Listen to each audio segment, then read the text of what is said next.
Nicole, did you get to try out the Tetra ski? I sure did. How was that? It was good. I liked it. I tried it All on Sunday right. or Saturday. I tried it Saturday. It Oh, was nice. really fun. Yep. Sorry to talk about other stuff.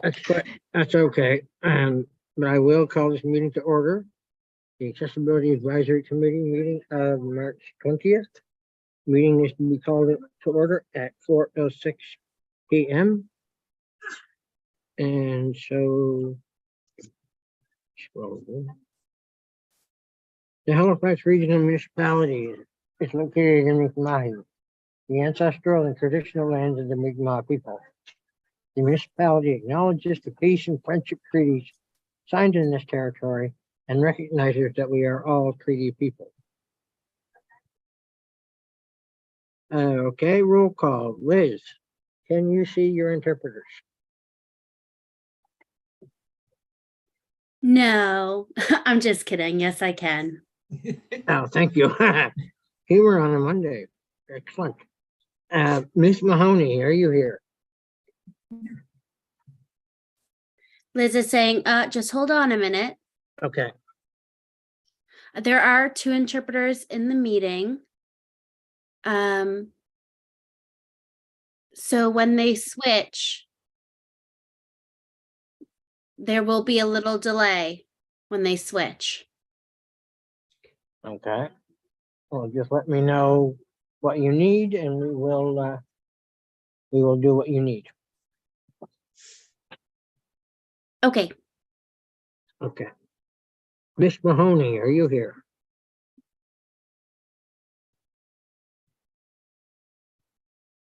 Yes. Yeah, I am here.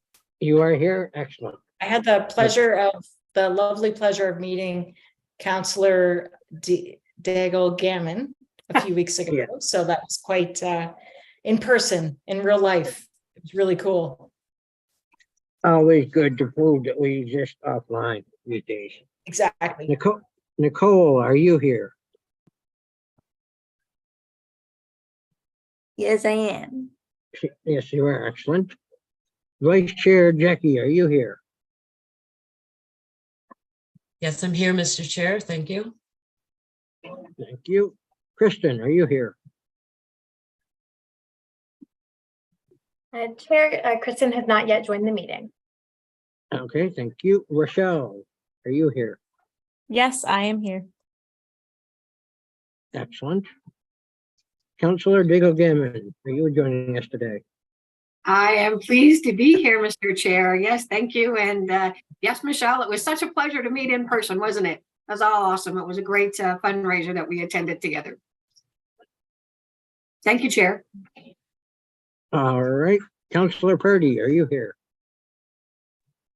Yes, I am, Mr. Chair.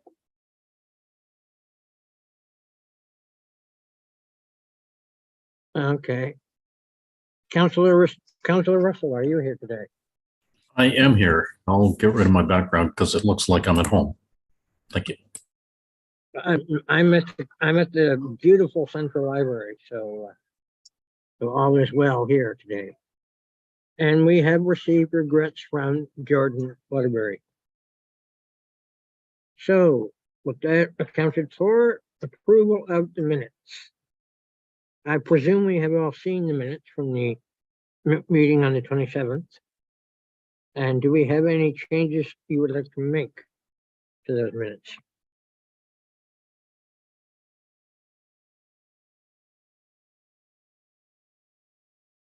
Hearing none.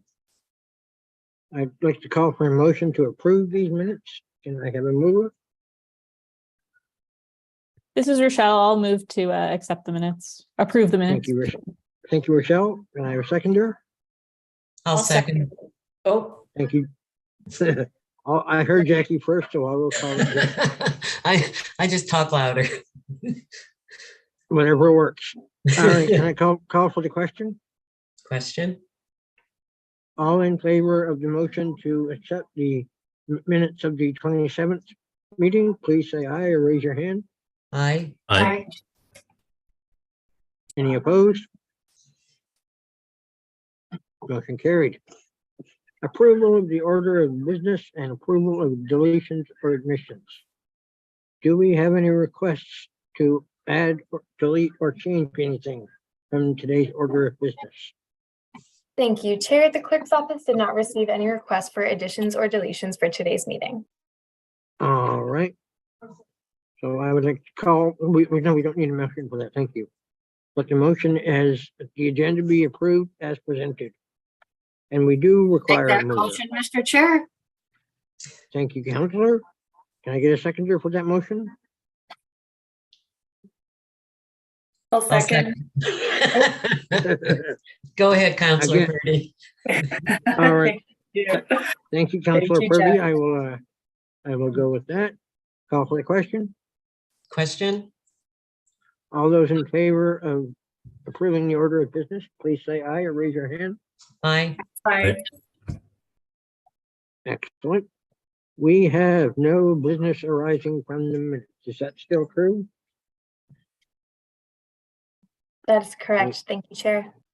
All right, we have no declarations of conflict of interest. And we have no deferred business. Do we have any correspondence? Thank you, Chair. There has been no correspondence received for today's meeting. Is that true for petitions and presentations? Do we have any? And the same for petitions as well. Thank you. All right, and we have no information items. So we have reports and discussions. The 2023 budget allotment list overview and discussion.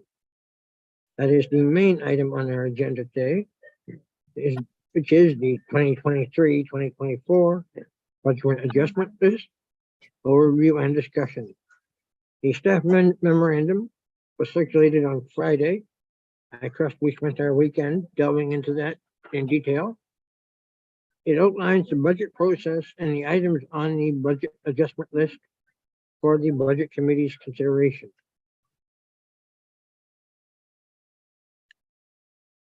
Our goal for today's discussion is to decide which items on the budget adjustment list we would like to advise that the committee approve or reject from an accessibility perspective, and to pass a motion and empower the chair to send this in a letter to the budget committee on our behalf, our being the accessibility advisory committee.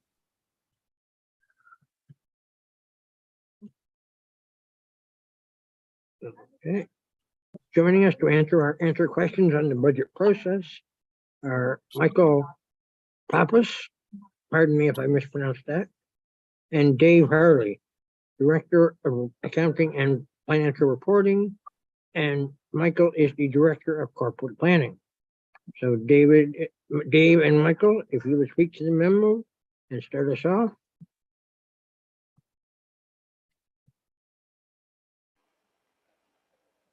Sure. I'm not sure if I'm speaking or Dave is speaking.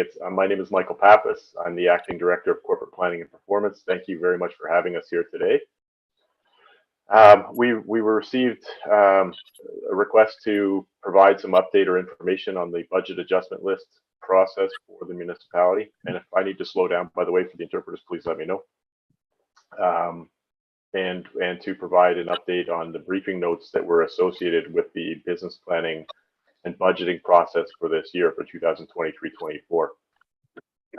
So the attached memo, and we didn't put together a presentation, so I'm not sure if everyone has had the chance to review the memo or read it, but if not, we could provide a brief summary of the decisions that were made to get us to this point and the associated briefing notes that are included with the attached memo.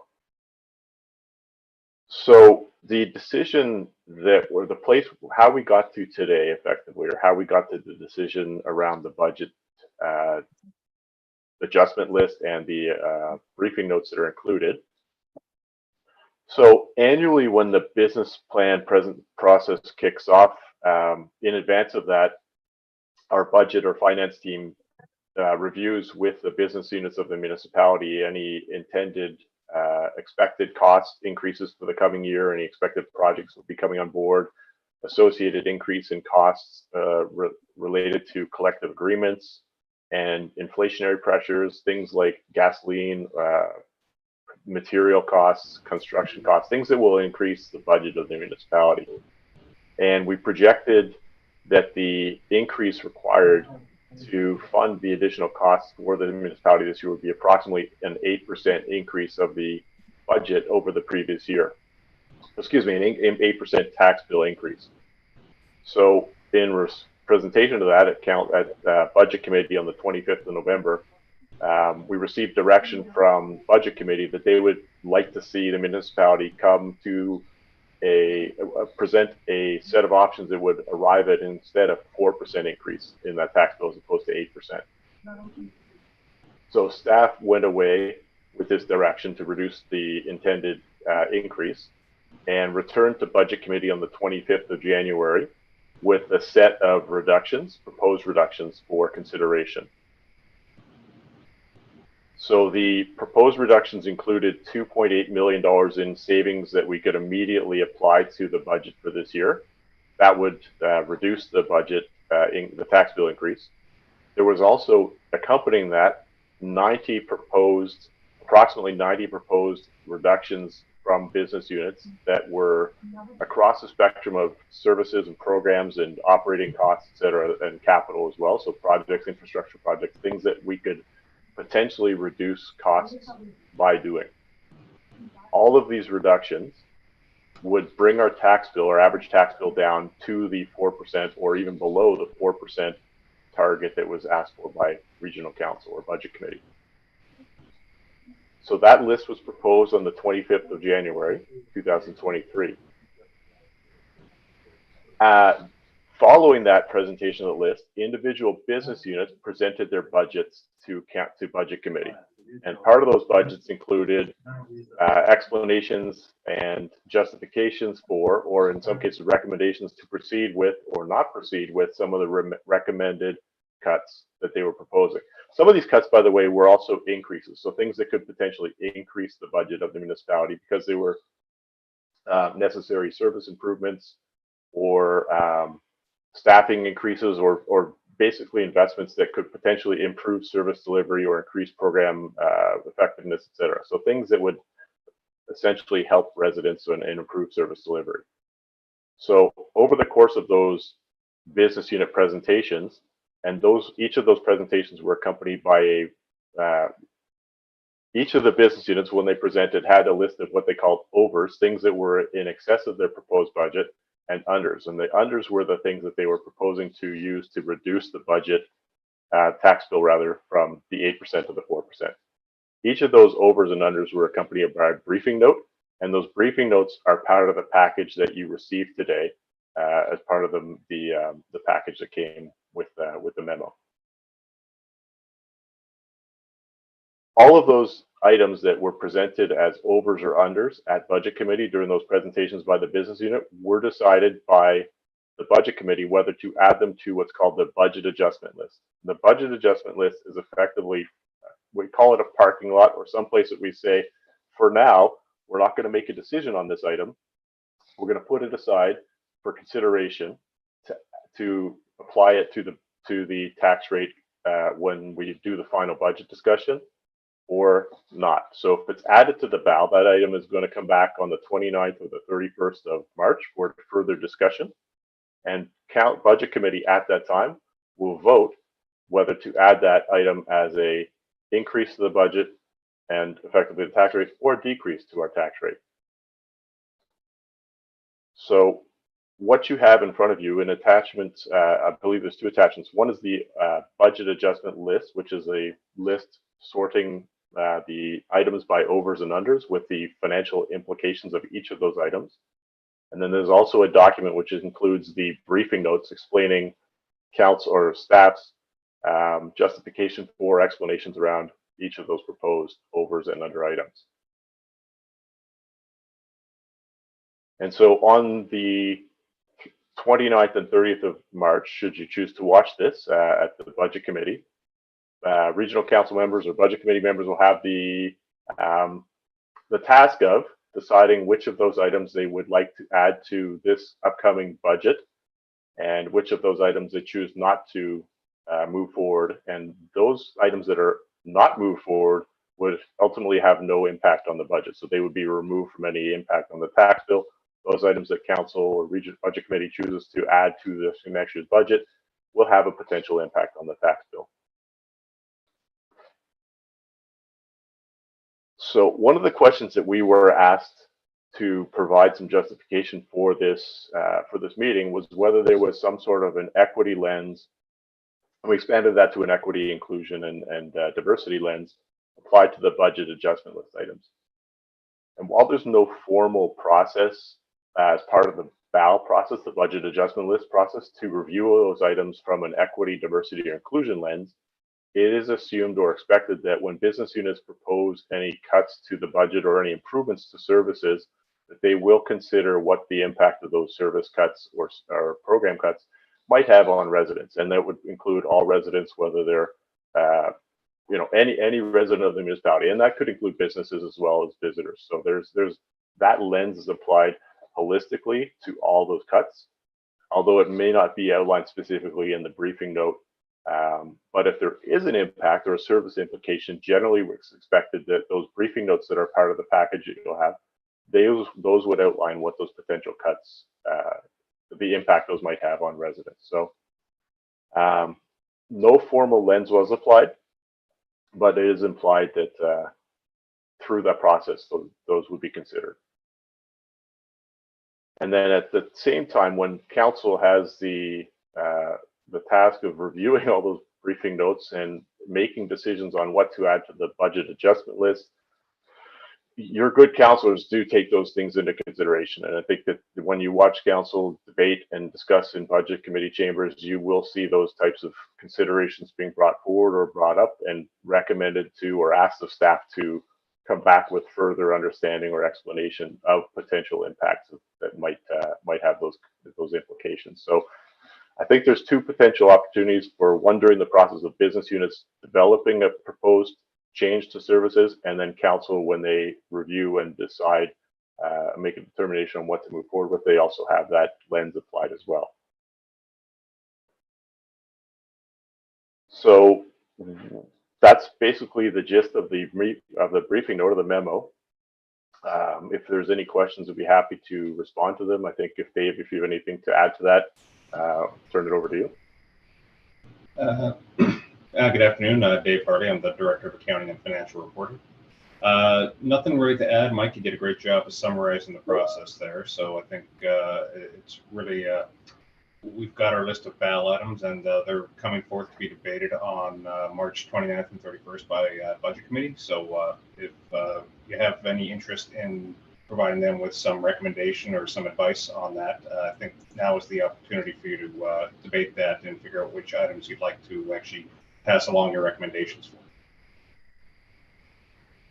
Thank you.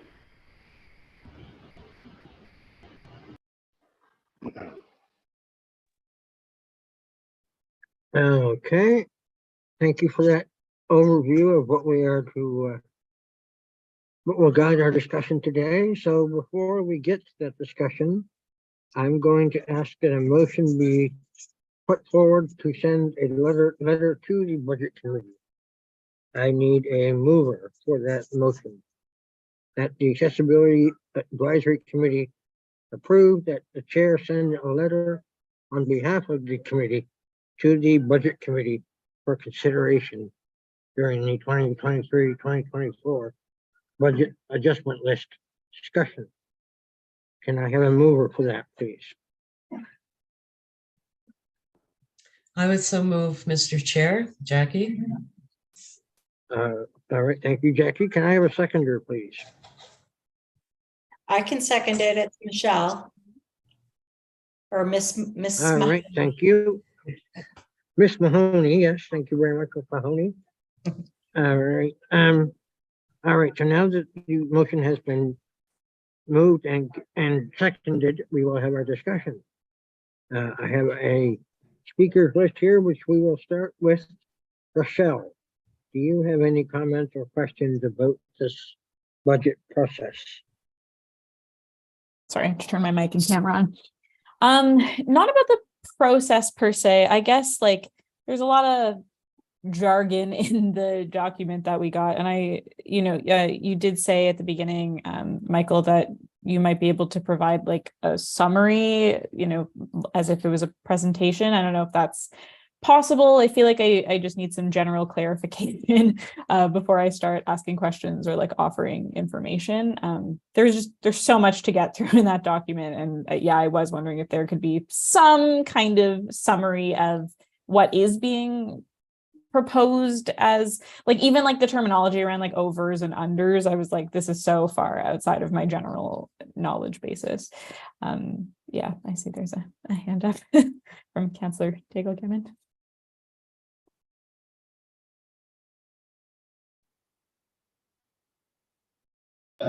Through you, Mr. Chair, I can speak to some of that. So when we say over and under, Councillor, did you want to? It's okay. I wasn't sure. I was waiting for our chair. So Dave, I know that you're going to give a great explanation. Andrew, is it okay if I chime in? Absolutely. Absolutely. Great. Thank you. So I feel a little bit, the chair of budget is here, so I figured he was going to like jump right in there, to be honest, Rochelle. But I agree with you. Sometimes, looking at all of this, and when I looked at the report, some part of me felt like, we next year will be better prepared, I think, for some of this conversation. When we look at our work plan for the committee, we might figure out how to figure out better earlier in the process. How does the budget for HRM get determined? What parts or what business units within the budget would be specific to accessibility requirements? And then we could kind of more focus, because right now this is the entire HRM budget. And we haven't, as a committee, to look at what the business units are and all that they do. It's a lot, right? So, so I kind of feel like you'd almost want to run through the list and say, does this have an accessibility component, or does this one does, or this one doesn't? And then it might be a little bit easier for us if we went through that way. But and basically anything in green means it saves us money, and anything in red means it's going to cost us money. But even as a regional council, not everyone, that has not been debated. And there are councillors that are still discussing and doing our own research on all of those items. So it's a lot for us to look at all at once. So that's my 2 cents. Sorry. I hope that's helpful, but I just think that it's a lot for us to look at in terms of an accessibility lens. We got everything. We got like the appetizer, the dinner, and the dessert. Yeah. And hors d'oeuvres. Even the extras before the appetizer comes, you got your little snacks. Absolutely. Yeah. But I do think that that's helpful in like I don't even know where to start with like I'm on the speakers list first, and I'm like, I don't even know where to begin. Because it just feels very intensive and so that is helpful. And is there a way we can structure this conversation so I even know like what to say? Because I'm a little lost, if I'm being honest.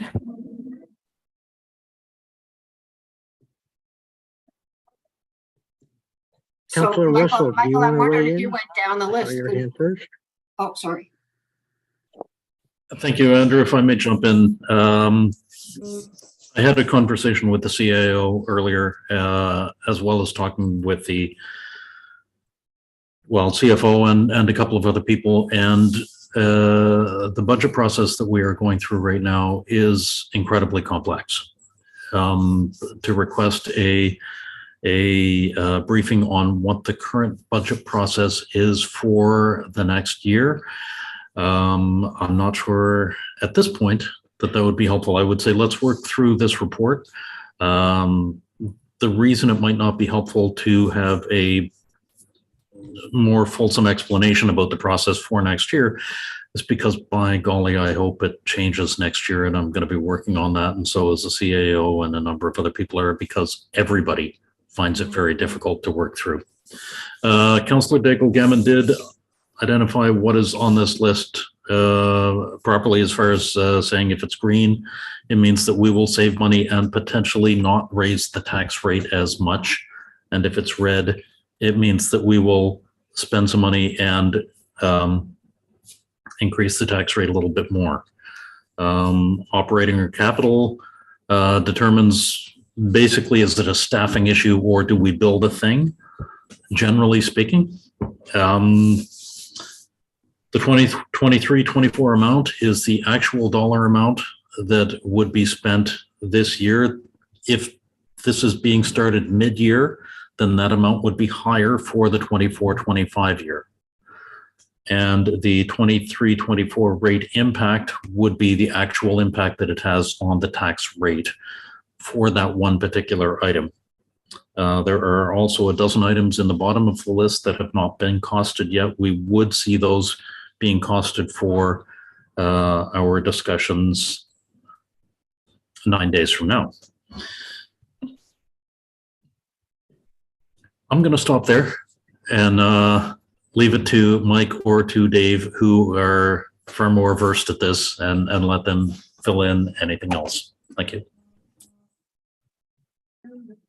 Okay, Mike, I think I saw your hand up as well. Am I correct? It was I think councilors both covered it. I think Councillor Daigle Gammon's approach of green saves us money, red costs us money is the simplest way I could possibly have come up with to explain that list. And I think it was an excellent way to summarize it. Agreed that the process is jargony.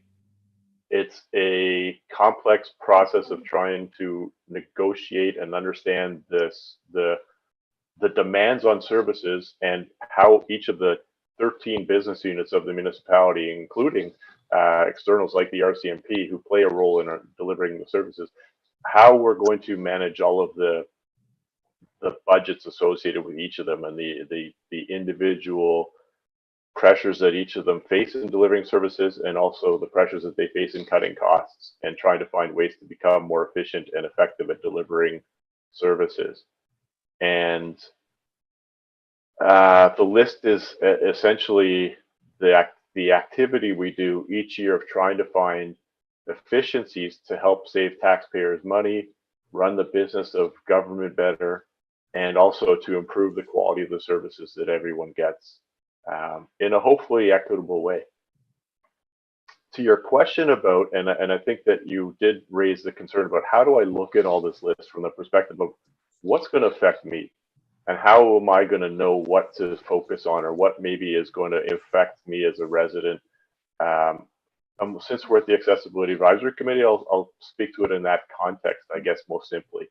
A lot of the items that are on this list, in fact, probably most of what's on the list before you today, would likely not have a direct impact on residents from an accessibility standpoint. I think that a lot of them deal with different aspects of services that we deliver, but nothing jumps out. And Tyler, I believe if you're on the call, you noticed there was one that maybe it was of focus, but I think most of them really deal with, things like costs of services, whether it's pay station increases for parking or permit fees for business, for builders, or funding RCMP staffing. The one that jumps out, I think, if I looked at it, is the Affordable Access Program. And I think that really, maybe not so much necessarily, but it has to do with improving access to folks who have income, who can't afford the things that we offer as far as services. So we find ways to help support those folks and their ability to pay for the things that we offer.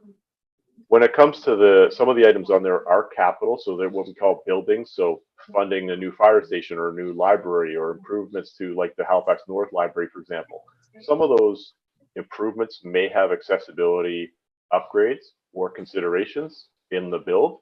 And so they might be part of the plan to fix or fund the upgrade of that building or that infrastructure, but it's maybe not readily apparent in the description. So I think looking down the list, I don't generally see something that jumps out and says, this one's going to directly impact your life necessarily, but it may be something worth considering.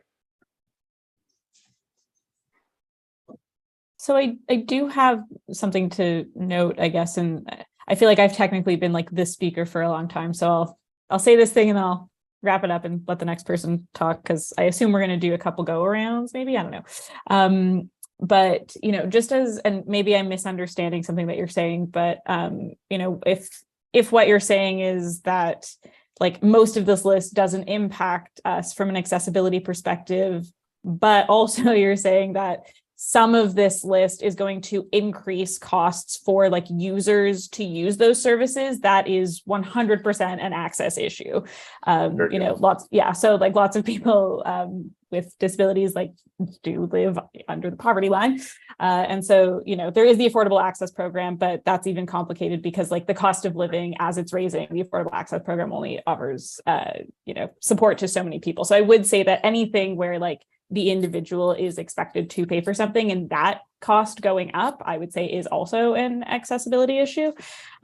So in terms of that, and I think that's where I'm trying to wrap my head around of like what in this list, other, you know, the parking stuff is pretty obvious to me. Like I'm like, okay, yes, you're increasing the cost of parking and it's going to be on more days. And that I sort of got like, that was easy to understand. And then there's some other stuff where I'm, still trying to parse out how it affects us from like an access point of view, or at least me, because, you know, can only really speak to my own experience, but just wanted to make that note. And yeah, I think I will let other people talk now.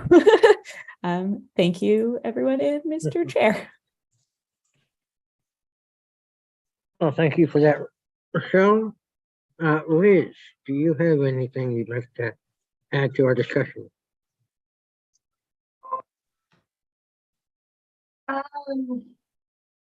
Yeah, so I mean, there's the annual increase that happens every year, and it has been pretty steady. But now it's going to 8%, and we're trying to get it back down to quote unquote normal at 4%. Is that right? Did I understand that right? Not quite. Dave, your hand is up. Why don't you take that? Yeah, so in the past several years, we've had an increase kind of in the range of around 2%. Last year was a little bit different because we had the climate action tax as well that was brought in specifically to fund climate action work. But we have kind of trended around a 2% increase. This year, there's been several drivers of that large increase, the largest of which is inflation. Inflationary pressures have been extreme, as everyone knows, and it's had its impact on the municipality as well in terms of our ability to provide our services and do the work we've been trying to do.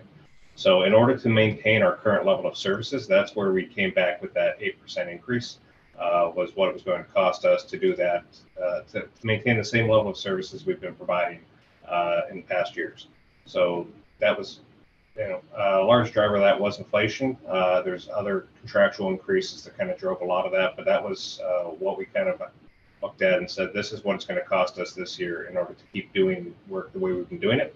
And then, so what council then said was they felt that an 8% increase was greater than they would like to see, so that they asked staff to go away with options for coming back to that 4%, and that's what drove that list of budget reduction options that staff came back with. That list of 90 some options, that was the driver of that, was council attempting to come back with a lower tax rate for our final tax bill.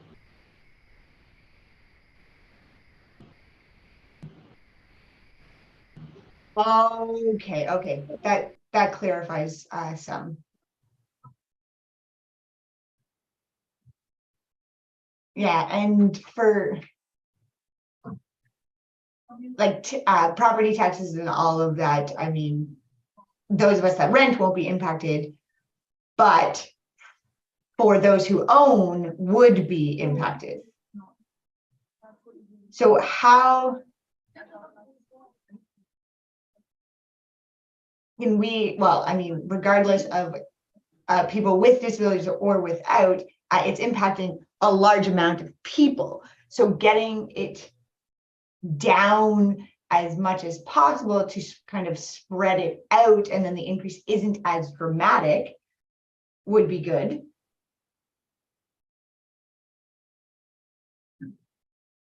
My biggest concern is housing.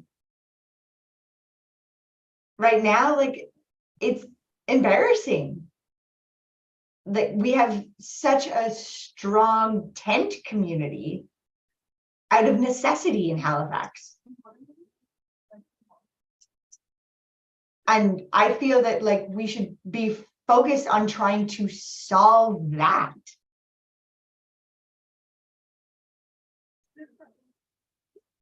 But regardless of if they have a disability or not. My other concern is the impact on the deaf community. So if interpreting services get cut, then we're stuck. There's nothing we can do. That's a huge impact on us. So we need as much access in that sense as possible. Especially if we want to get involved in any sort of important meetings, events that are happening.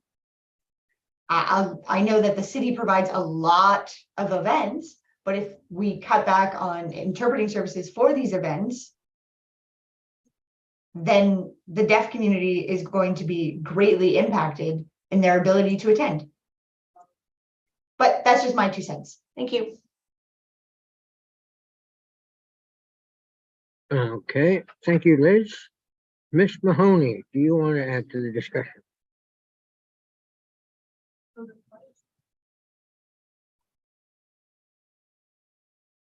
Sorry. So I did notice that Councillor Daigle Gammon had their hand up.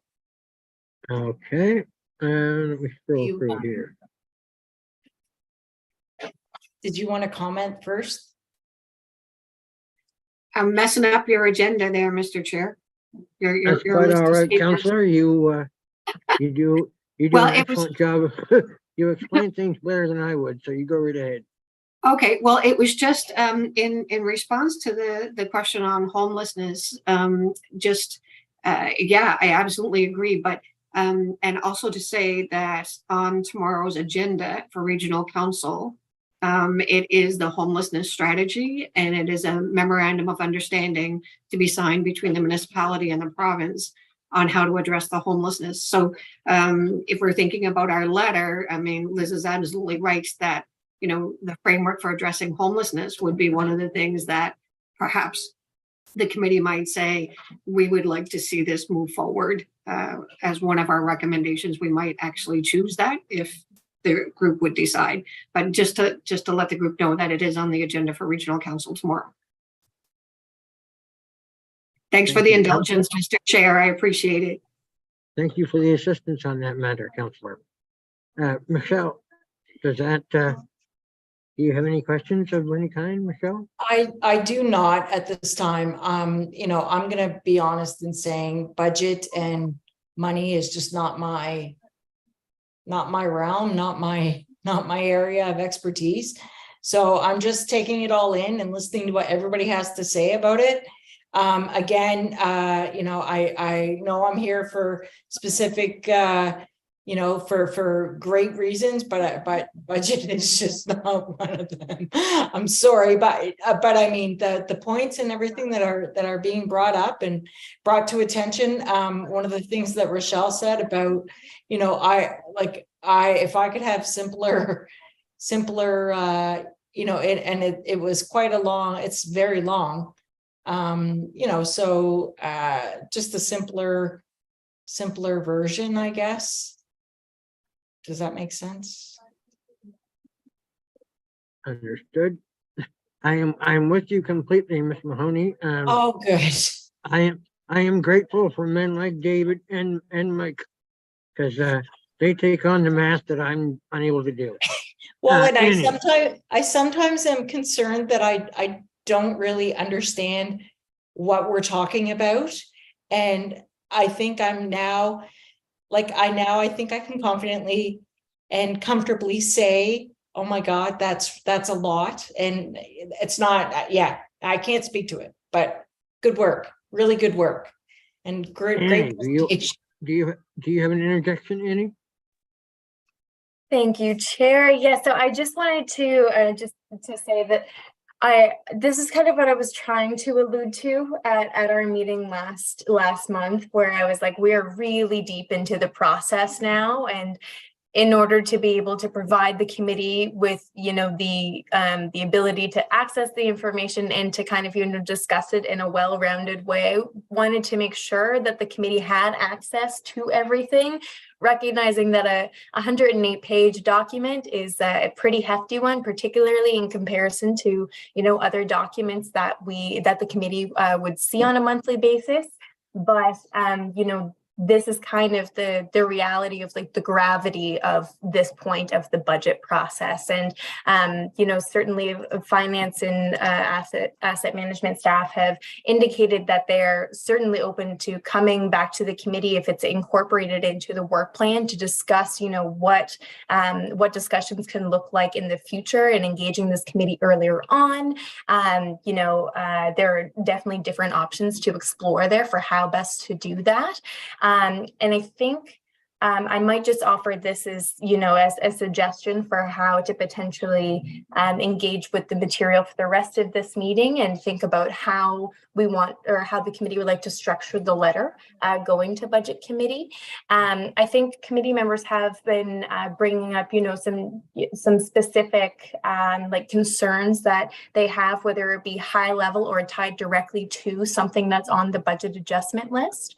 And I think that, the discussion is going in a great way for, providing myself and Andrew and Melissa with the direction that we need to get that letter drafted and sent off to the budget committee on behalf of the Accessibility Advisory Committee. But I would certainly say that, if there are kind of, overarching sentiments from an accessibility perspective that committee members would like the budget committee to keep in mind when they are deliberating the budget adjustment list, that can certainly be incorporated into this letter. And, if there are particular programs like that are on the budget adjustment list that you feel particularly strongly about, whether it being supporting that over or under, then please again, like do indicate that. And I'm kind of just typing along as we're going, and I'm getting the mix of everything that everyone is saying so that everybody's sentiments and concerns are passed along. So just wanted to offer that so folks could also know that that's what's happening on the back end over here. And I hope that makes sense to everybody. And also happy to get direction otherwise if you would like me to do something else. Thank you. Thank you, Annie, for that. Guides us in ways to continue. Knowing that, Nicole, do you have anything you want to address regarding this? I don't complex have issue. anything to address. Like Michelle said, money and budgeting is also not my forte. And the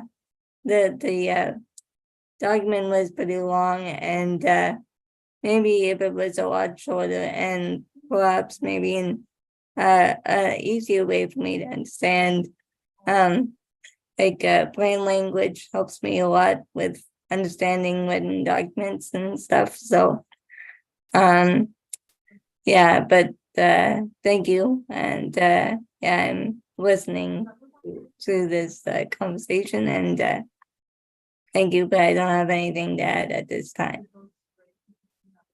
Well, thank you.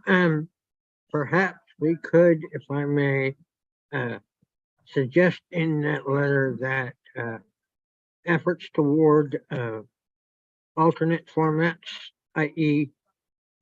plain language, be included in some of next year's documentation so that people who don't get money and finance would not be lost in the discussion. So Annie, if that could be part of what we pass on in our letter, Yes. that would be excellent. Yes. Jackie, do you have any comments? Yes, I do, sir. Thank you very much, Mr. Chair, and through you. Thank you, Michael and Dave. Just to give you folks a little bit of my background, I was a social worker for almost 40 years with the province, so I'm quite familiar with the budget process, although I'm not a money person. I'd rather give money away than take it. But there were a couple comments, and I say this very respectfully, but I have to say it.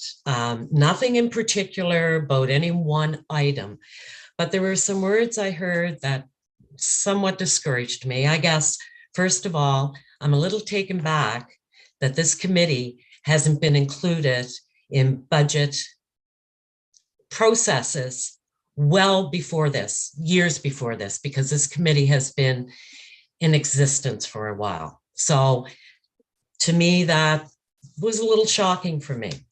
I have a question before I go further with my comments. Budget for diversity and inclusion. Does that fit under any other business unit, or is it its own unit within the municipality? The diversity and inclusion division is actually located within the CAO's business unit. Okay, thank you. And that's good to know, but I don't see anything here specifically that would have come from them. I guess there's a few words I heard that I just would hope in future might not even be part of the conversation. When I heard things like hopefully in an equitable way, well, at this stage, I think with the HRM, it should be equitable. There shouldn't be any hopeful. It should be part of the lens.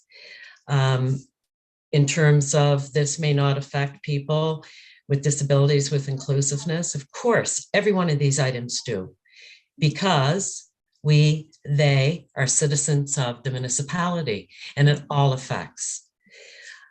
The words around, again, consideration and such, there should be none of that anymore. The whole area of diversity inclusion should be there. It should not be anything separate. We're far past that. And I think the municipality tries very, very hard. I've been around the area with people with disabilities for many years of my life. We often talk about folks with physical disabilities. My background is those with intellectual as well as mental health, physical, and other kinds of disabilities.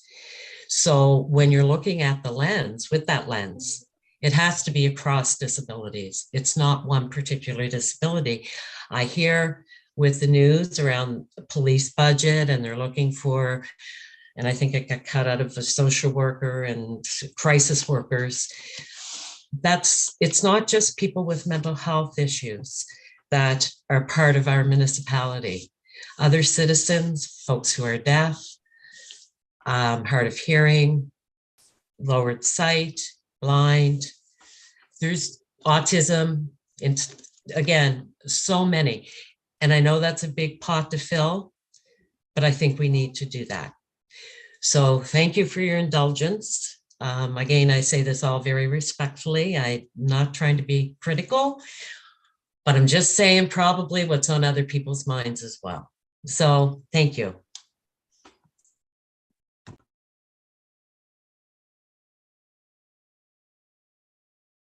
Yes, thank you, Jackie, for that. Now we will move to Councillor Diggle Gammon. Would you like to jump back on and give us some more wisdom? Okay, thank you so much, Mr. Chair. Well, following up on Jackie's point, which is excellent, I think that what we do is we build it into our work plan.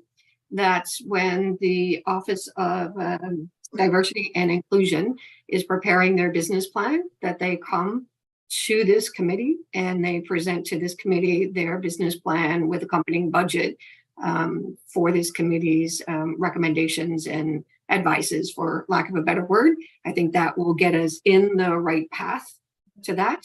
And as you said, because the Office of Diversity and Inclusion is part of the CAO's budget unit, and that presentation was made to the budget committee. So that would be awesome.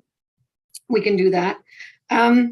Excuse me, the Affordable Access Program. And here's where I'm going to say I want to be a little hesitant, because I don't want to impart any bias, because I am a counselor and may have, some now a couple of months of information from, sitting on budgets and being vice chair of audit and finance, but I'm hesitant to infer a bias to the committee, but I do look at the Affordable Access Program because it's on page 77 of that great big report. And it's really about making sure that people are involved, inclusive, and affordable communities. It says that's the priority alignment. To make sure that we have better access for people in terms of our rec program. So, you know, it is one thing that I think as a member of this committee, I would like to see being considered in the budget. I do look at that. I was so happy, you know, when Liz brought up the homelessness, because I also believe that strategy, when we look at some of the persons who find themselves without a home, it may be for any number of reasons that have made them vulnerable.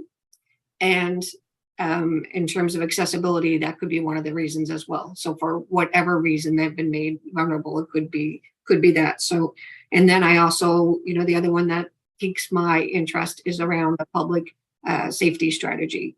And so looking at that and where that's going to fit in the budget for HRM, public safety, a lot of times we find that it is persons with disabilities who have become more vulnerable in those situations around public safety. So if I was picking my top three that I saw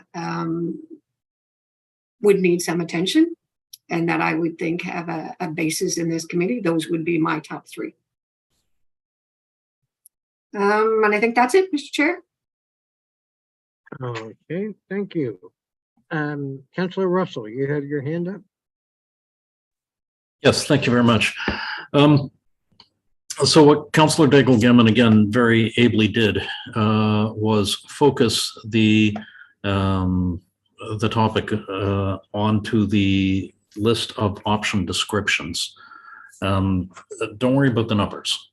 Don't worry that it is however much it's going to change the budget by or change the tax bill by. What I would look at is the list under option description and see what there would make sense. The challenge with this from our perspective is that we would need a more fulsome description of what that one line requires.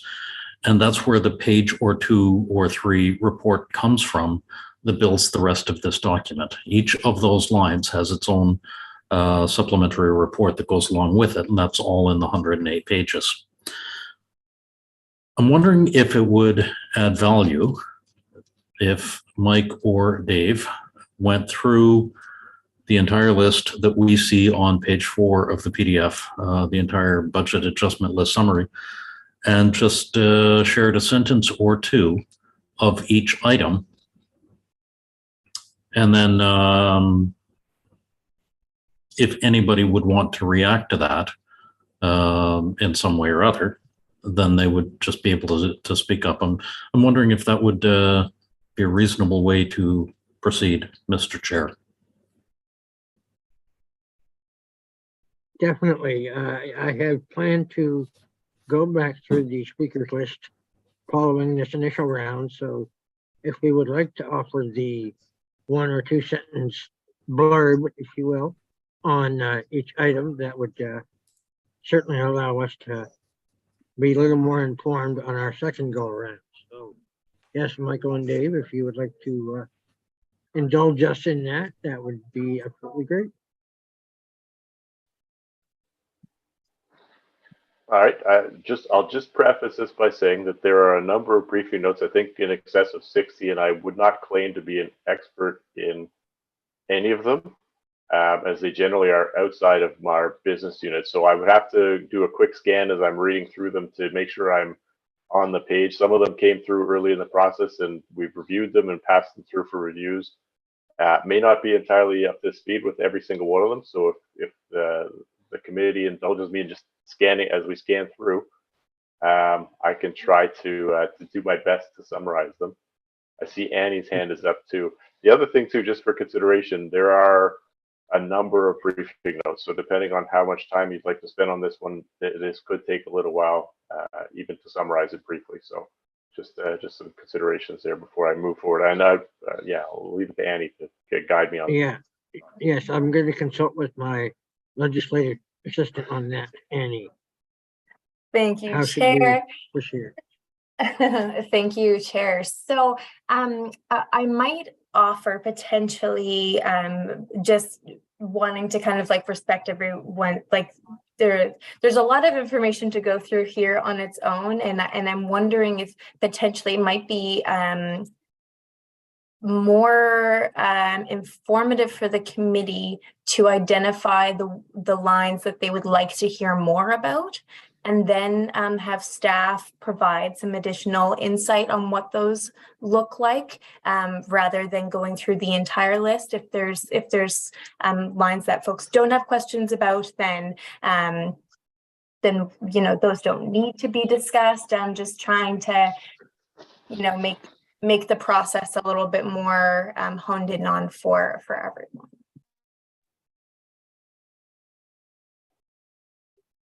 That would be good. Like for example, I don't think the accessibility lens would apply to the changes around the Middle Musquodoboit Fire Hall or Fire Department. Musquodoboit has its accessibility challenges, but I don't think that's one of them. So we can skip that one.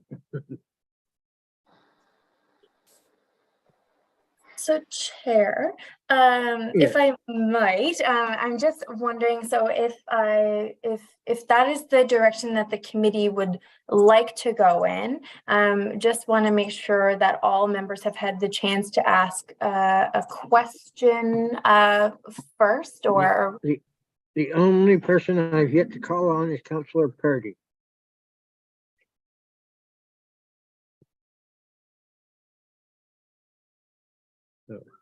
Hi, everyone. Thanks, Mr. Chair. So, yeah, budget, it's difficult. I find it hard to, I have used Google on my phone so many times reading these reports because there's words I just don't know what they mean. And even after looking them up several times, I still don't know what they mean. So, I mean, I totally understand where, a lot of you are coming from. I come from the same place. I also felt like Councillor Daigle-Gammon, I was wondering, like, what is the conflict of interest here? Because when I am sitting in council making decisions on these things, I have a host of priorities that I am trying to juggle. Like, for example, the emails I get from seniors who are trying to age in place in their homes on a very small fixed income, and seeing all of their bills increase out of their control, and then knowing that their property tax is also going to go up by perhaps even a couple $100, which is a lot of money. So like when I'm sitting in council making these decisions, I'm thinking of so many priorities. So I feel like I don't know where my voice would come in to this particular direction to write on behalf of the Accessibility Advisory Committee to the Budget Committee, seeing what, so I kind of like the direction that Annie suggested, and also Councillor Daigle-Gammon, very wise, and I would tend to agree with what she would say. Does that make sense?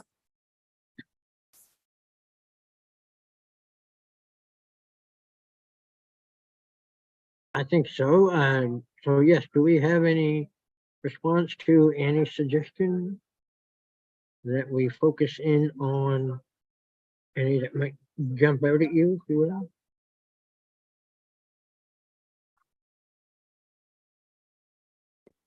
I just ask. Go ahead. No, I was just gonna ask, so is the plan now to go through the speakers list again, and then we ask for clarification on anything? Okay, cool. And then if I have more thoughts than I did before after like sort of hearing everything else, so I can, I guess if the plan is to go through the speakers list again, I'll just wait for my turn. Yeah, yes, it is. Yeah. The intention with the first go around was to clarify what we heard, and then now that we've heard all comments on it, we can, oh yeah, I forgot to mention, et cetera, et cetera, et cetera. So, so knowing that, let's start with you, Rochelle. What brings your Okay. attention? Thank you.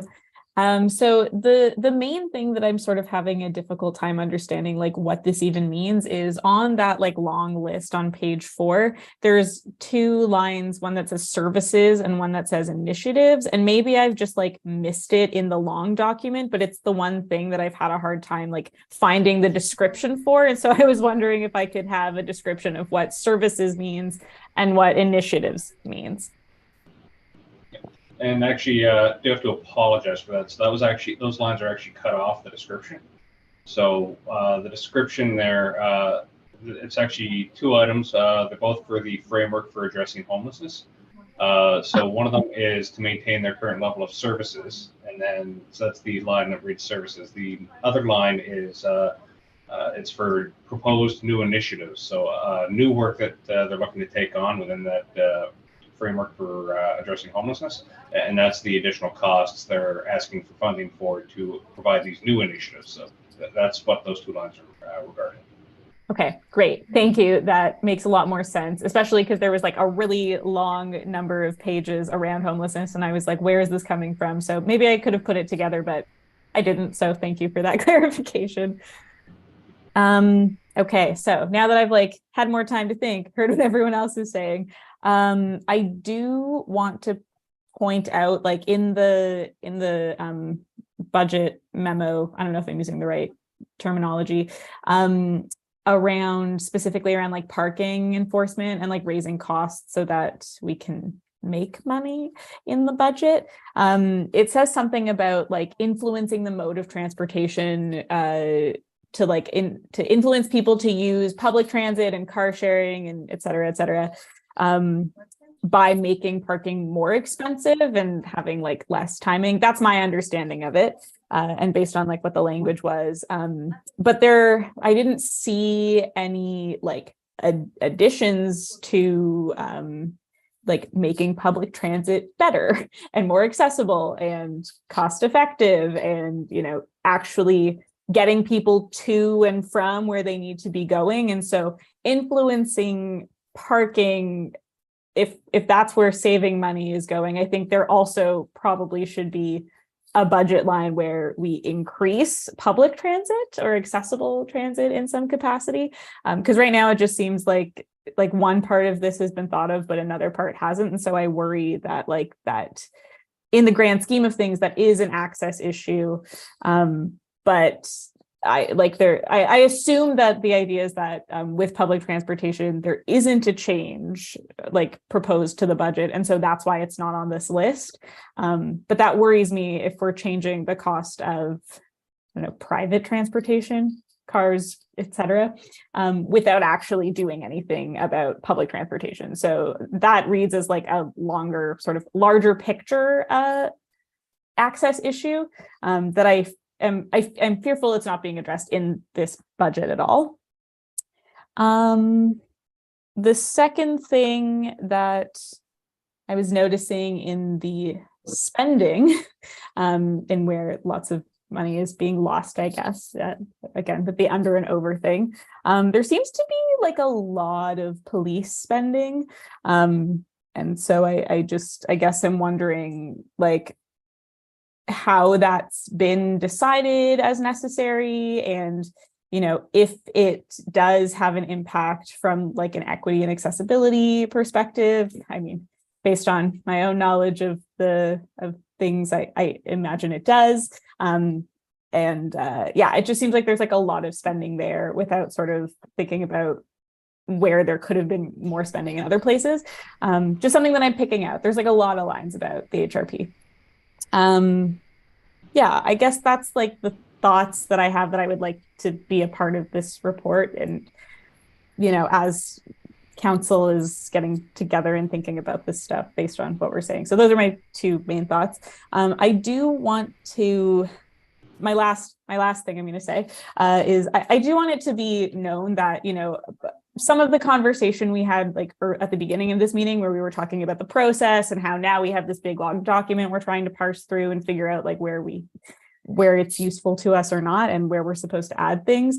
In like January, I had sent an email to, I think it was the clerk's office. I don't remember who I sent an email to, but I actually requested that like at the next meeting, we be involved in some of this budget planning. And I just like was never answered. And so I actually had like, and I had heard from someone else who's not here and I don't want to speak for them, that like someone else maybe also tried to do that. And so I do want to put it out there that like, yes, we should have been involved in the process earlier. And I like as a singular person tried to make that happen and it seemed to have been ignored. So that was just something that I would like to point out is a reality of like where we're at now, just kind of like taking what we can get with that list and figuring out like where we can support or not support or what we can write in this letter. So anyways, that is my piece and I will stop speaking now. Thank you.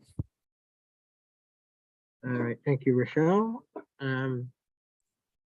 Is there any response noted or do we want to move on to Liz? You are next on my speakers list. If I may, Mr. Chair, it might make sense to have some responses about the police information.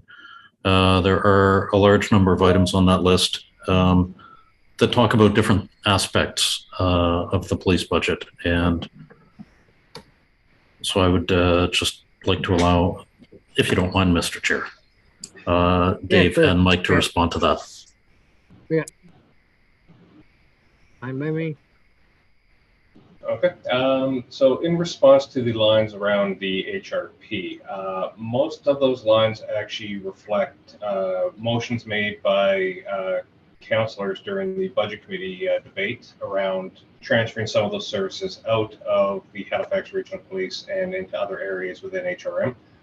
So that's why there's no real costing there yet. We were working on identifying what those costs would be and then where the appropriate place, if we're going to make such transfers, would actually lie within HRM outside of the Halifax Regional Police. So when it comes to the transfer of the victim services, management of crossing guards and the lake patrol for those budgets, those were all being we're looking to be moved to other areas within HRM. There was one over that the police brought forward, which was the police psychologist and the occupational health and safety nurse. So those ones are also included on the ballot. They're going to be debated by regional council, or sorry, not by regional council, by the budget committee. And they're actually looking, I believe that motion was actually amended by regional council so that they would not end up being police positions, but positions located within human resources within HRM rather than being positions specific to police. So those were the all the items. My mistake, there was one further one, was the extra duty administration fee. So it's when police provide service as an extra duty. So and police officers in their off time provide extra duty services to third-party organizations.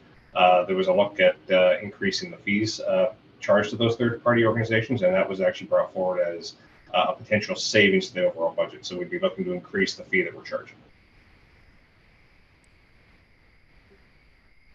And if I could expand on that, there is the Board of Police Commissioners external legal fees, which was an item related specifically to the Board of Police Commissioners. They use the legal services that are here at HRM, and this would be providing legal services specifically to them independently from HRM, because they are a largely independent board directed by the province. Another one is the RCMP regular member positions. This is for additional staffing within the RCMP. This would be the first time that the RCMP staff complement has increased in numbers since I was elected.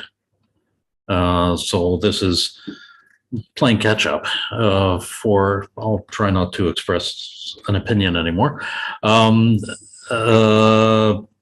But it is simply to increase it because, again, it has not been increased at all in years. I don't think there's anything else immediately there. Sorry, I know I said I was done speaking, and then now I have a question just of clarification to Councillor Russell. So just in terms of like what pushes forward the recommendation to hire more? Like, just because it wasn't increased doesn't mean it needed to be increased, like, inherently. So I guess what is the rule or the like proof that that's necessary, I guess is my question around, like, so when this budget stuff is being decided, what like factual information is being consulted to say, oh, it hasn't been increased in this long and therefore we need to increase it in this long, versus it hasn't been increased in this long because we don't need it. So I guess, Right. like what's informing that decision is my question. Right, and that makes perfect sense. I am If I may, I would encourage Rochelle and Councillor Russell to have that discussion amongst themselves, because we have several other people that I think we should hear from regarding this committee's mandate, rather than budgeting 101, if we may. So if I may, Liz, do you have anything to discuss? No, I don't have anything to add. I said what I thought, although I think what Jackie had commented before is very important. And other than that, I think most of it has been said.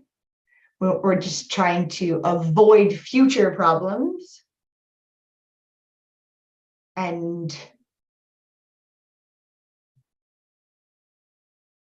get down to the kind of like the nitty gritty, eliminating the unessentials. So just focusing on the necessary things, and then we can get things back to normal and then continue from there. Okay, thank you for that. Yes, that's definitely something we should strive for. Ms. Mahoney, do you have any discussion points?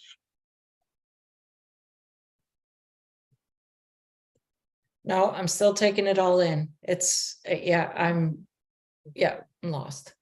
Yeah. I'm sorry. It's That's not my quite okay, area of Michelle. expertise. You know, if you want to talk about doing away with taking at parking stations, then I would love to talk about that. Sorry. Yeah. Another time, Okay. right? Another time, yes. Jackie, do you want to weigh in again? No, I'm fine, Mr. Chair, but I did want to explain that when I'm keep putting my head up and down, I have the document on my phone, so I'm not ignoring the committee members and their comments. Thank you. Oh, thank you for that clarification. Councillor Diggle Gammon. Thank you very much, Mr. Chair. Jackie, I'm not reading my phone, but I'm always taking notes. So I'm down here writing, but you know me, you know that that's part of my way I roll too. Thank you, Mr. Chair. You know what? I'm so appreciating this conversation because it does illustrate, you know, maybe where we should have, I should have, whatever, but at the very beginning when we were talking about our work plan, because we're at the very end, and like all of the business units have made their presentation, and these are just all of the undecided. So Rochelle, you're right. You're seeing like the last little bit and not everything that came before it. And so it is a bit of a challenge, that's for sure. So I'm sorry about that. And I also want to apologize on behalf of HRM, because if you sent an email saying, I want to know how I can be involved in the budget process, you should have gotten an answer. And at every budget meeting, so it is on the Halifax website, every budget meeting has public participation, and you would see exactly what the business units are doing as an individual. So you would see all of that and you can participate. So like I said, I think that this illustrates just how much we can look at our work plan, and maybe we might need to go back and revisit it to see where do we incorporate in our work plan us getting information from business units specific to our mandate as an accessibility advisory committee, so that we can make good recommendations through to the budget process. So I think that this experience has taught us that much for sure. I really, I guess I still go back to my same three, sort of my top three issues in terms of if the content of the letter, we might look at saying that, you know, there's an overreaching comment that any increase to a tax rate for persons with disabilities who may live at or under the poverty line, that any rate increase is a challenge. And so we need to look at the most fiscally responsible way that we can operate this municipality. It's important. And that when we look at some of the overs that are on this list, we choose the ones that we think meet our mandates, maybe a little bit more in a more targeted way. And so again, looking at who's homeless, how we're addressing homelessness, the Affordable Access Program, and public safety would still be my top three. But yeah, and that's like in a general way, because I think that they fit through the entire HRM budget process. So that's my last comments, Mr. Chair. Thank you. All right, thank you, Councillor. Councillor Purdy, do you have anything to add to our discussion? Thank you, Mr. Chair. Just in terms of the process, perhaps for next year, and also I'd like to add my apologies, Rachel, that you didn't hear back from whomever you emailed about the budget process, but perhaps next year when agendas come out, perhaps the link could be shared with the Accessibility Advisory Group so that everyone individually can see what the agenda items are for that particular budget committee meeting, and also the link to the videos there too. So you could just click on that to watch. And also if you wanted to participate in the public participation, it would be just right there at a click away. But yeah, definitely, I think there's a lot to be learned for next year's process here. Thank you, Councillor. Councillor Russell, do you want to bring us up to an end of this discussion? Sure. I am in the middle of putting together an email to Rochelle where it talks about the HRP and the RCMP budget presentation and the information that they provided to justify or to explain some of the need for the additional members. That is thing one. Thing two is we, Councillor Daigle-Gammon, Councillor Purdy, and myself would be among the list of recipients of this letter, and therefore we should not be among the list of senders of this letter. So I would suggest that the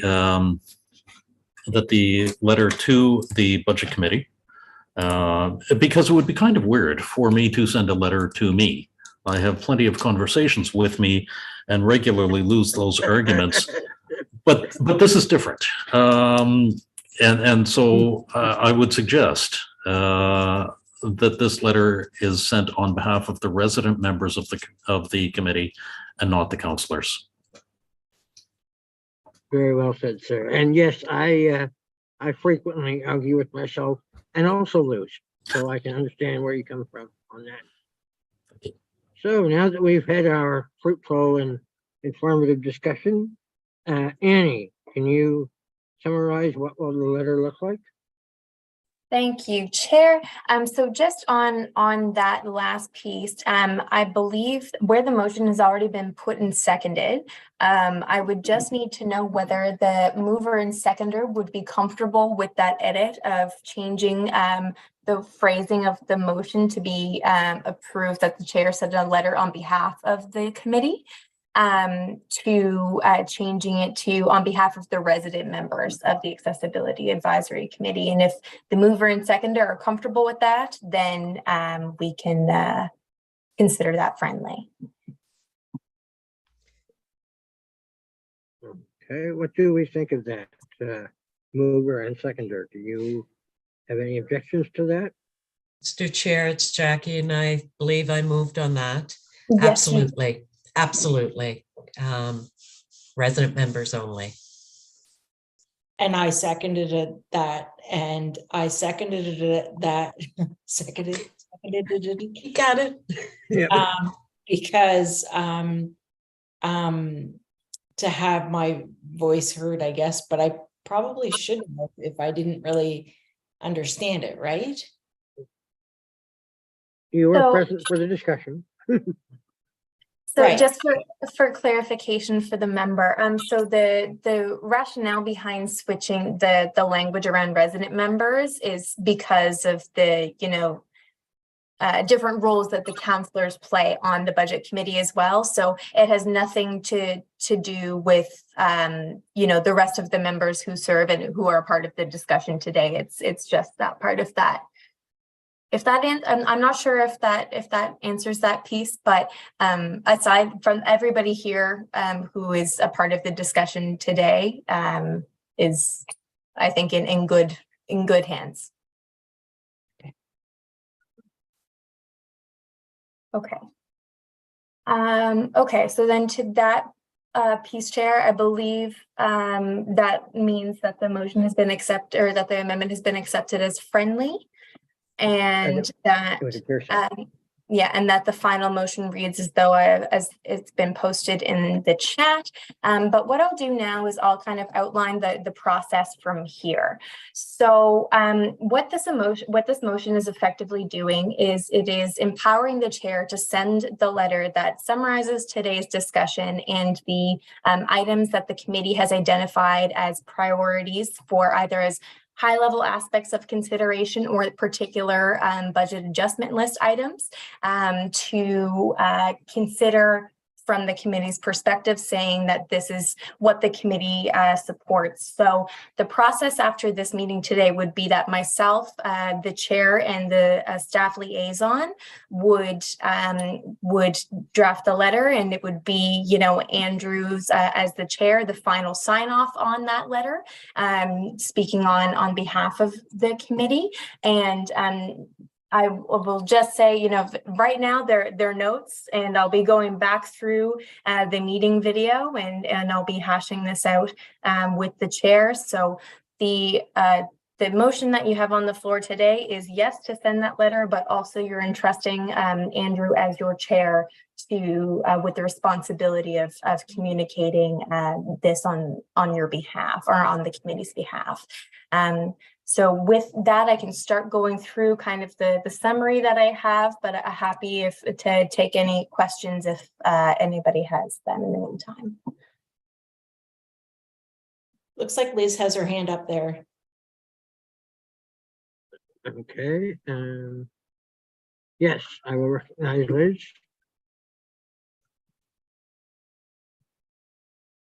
Thank you, Chair.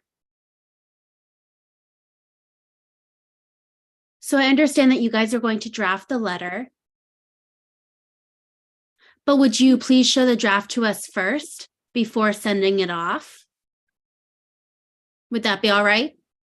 I think that's really important that we get to read the letter as well.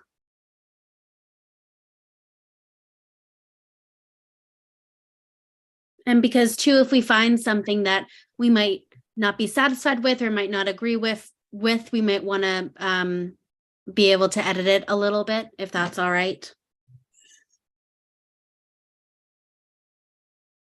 If I may, if we allow edits at this point, the letter might not get where it's supposed to be in time. So Annie, am I correct on that thinking? Oh, no, I don't think there'd be anything we'd really want to change. I feel like we're all pretty much in agreement here, but I think it would be good for us to read things over before the letter gets sent off. Okay, Annie, is that something we can accommodate? So I would say that in standard processes, that isn't normally the process that we would follow, but given given the discussion today, I could certainly work with the chair to set a deadline for comments on the final draft of the letter. Recognizing that, yeah, it is, yes, we can do that. I will just need to work with the chair to get the draft ready for members a bit earlier this week. Well, you Sounds you good. know the you know the extent of my incredibly busy social life. Sarcasm noted. So if you need me at any point, just give me a buzz and we can certainly work that out. But yes, if that is the wish of the committee that we have a draft to send around, then it looks like something we can do, provided we do set a firm date for comments. And then notice the firmness of my voice when I say firm. Jackie, yes.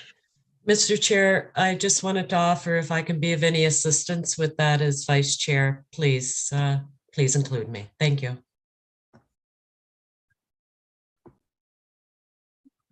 Thank you. And All right, so with that, I'll provide a summary of the discussion today, and just so that the committee is aware of like what aspects will be kind of included in that initial draft of the letter. And I will again work with the chair and a vice chair and other staff as needed. Melissa, looking your way on that one to kind of finalize that letter so that the committee can do that review before it gets sent off to budget committee. So the most like pieces of the discussion are really, you know, rather than, you know, directly like pointing to specific programs that the committee would like to support the increase or reduction for. Aside from supporting the Affordable Access Program, the Navigators Program in addressing homelessness, and the public safety strategy, the kind of overarching sentiments would be that, you know, any increase to a tax rate or a cost of service is going to disproportionately impact those with disabilities. To incorporate plain language into the budget process to enhance accessibility to the overarching budget process.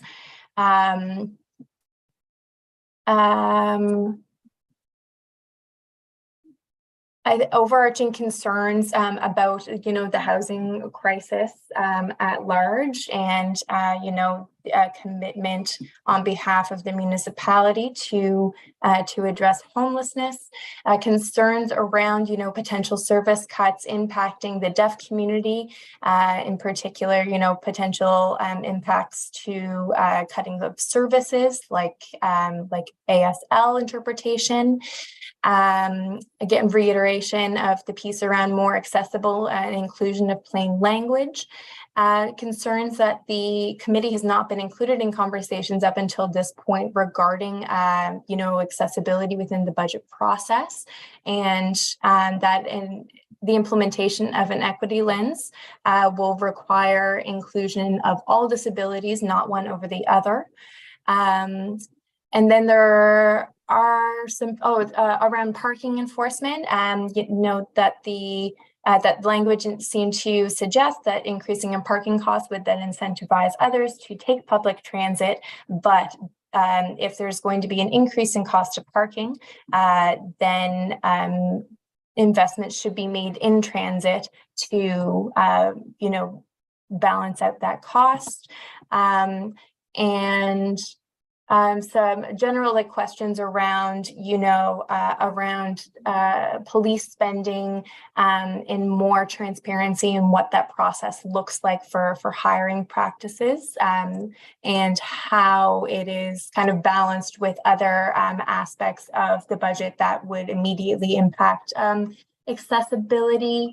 And then I also have some pieces that I think I included in kind of like the letter draft as it is right now, but I think it's actually more for future discussions for the committee about the work plan, and I'll work with the legislative support staff to include it in the minutes for today's meeting instead. Talking about, the opportunity to work with the Office of Diversity and Inclusion and other business units around like budget planning in the future and being a part of that conversation earlier on. And yeah, I hope that is an accurate summary of what we've discussed today. But like I said, I will be going back through the video and working with the chair and vice chair to hone in on that, make it more succinct, and get the point, get the pieces across in a way that actually flows and is not just a stream of consciousness from me right now. So, but if that makes sense to committee members, certainly if there's anything that I have missed that committee members would like to make sure is included in this, I'm happy to take those comments now and include them in my notes. Thank you for that, Annie. So, Michael, do you have any input? I think your hand is up. Thank you, Chair. I was just asking that if you do CC, if you're sending this to the Budget Committee, I would, since we manage the budget and business planning process, feel free to please CC us on that email or letter. I know we've heard it all today, but just to reinforce it, and we can try to integrate as many of these practices as we can into the processes and for future years. So thank you. Okay.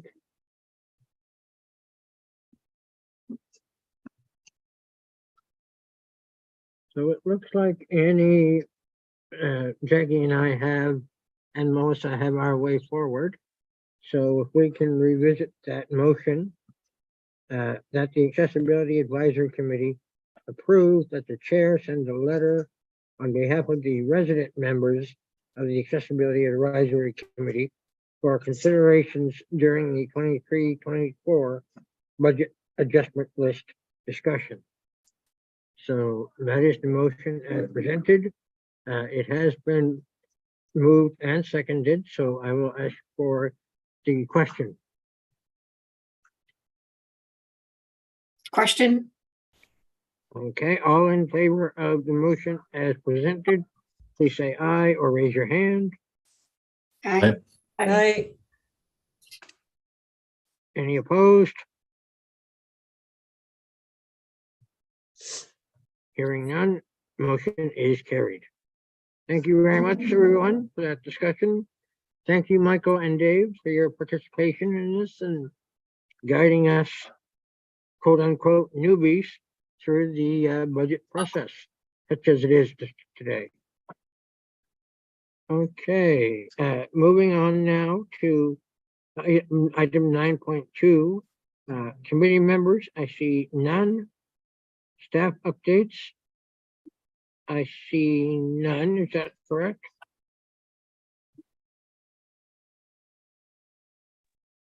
Thank you, Chair. That is correct. Okay, no added items. So the next on the agenda is the next meeting. Monday, April 17th, sorry. Monday, April 17th at 4 p.m. is our next meeting. So with that, I would like to call for a motion to adjourn. I'll do it. Everybody jumps on that one. Everybody. Yes, we do. All right, so who spoke first? I didn't catch that. I believe it was Liz. I have a question. All right, Liz, thank you for that. I have a Okay. question, it's Michelle. Do you will we Yeah. ever have a meeting in person? So that we can all meet? It's kind of my thing.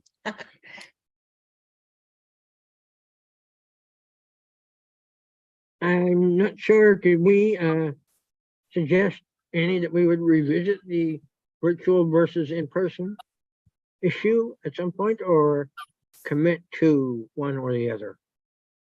Thank you, Chair. So there has been no recent conversation around meeting in person. The last time that occurred, there was a poll that went out to the members to see if folks were comfortable meeting in person or not. I believe that took place last summer. There will be some new members coming on to the committee within the next month or so. My understanding is that by May, there will be a bit of a committee switchover. My suggestion would be that potentially at that point, when new members have joined, that we could poll the committee members again to see if folks would be comfortable with that. Or could we even maybe plan like a outing or something in the summer when it gets nice? I think we can make that decision within an email or some kind of discussion All right. apart from the official discussion. Yeah, okay. Just because once we get started, who knows how long it takes. So yes, the motion to adjourn has been presented. So I will see you all virtually on the 17th of April. Thank you very much.